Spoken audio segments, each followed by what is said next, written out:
Hello guys, আজকে আমরা আলামিন ভাইকে কলার চ্যালেঞ্জ দিব। কলা ছিলকা ছিলকা খেতে পারলে প্রত্যেক কলার জন্য 50 টাকা পুরস্কার। আপনি খেতে পারবেন? হ্যাঁ অবশ্যই খাইতে পারবো। কি আরে বলুন কি হ্যাঁ অবশ্যই খাইতে পারবো। আপনি যদি দুইটা খেতে পারেন, দুইটার লেগে 100 টাকা পুরস্কার। 100 টাকা পুরস্কার দুইটা। এটা তো আমার কাছে কোনো ব্যাপারই না। তাই দেখুন, দেখি পারেননি।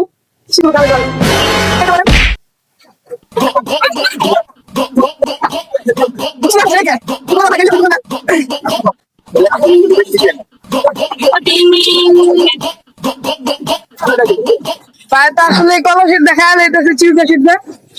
আগে তো বললাম এটা আমার কোনো ব্যাপারই না। नहीं सारुण के यहाँ कुछ तो गड़बड़ है।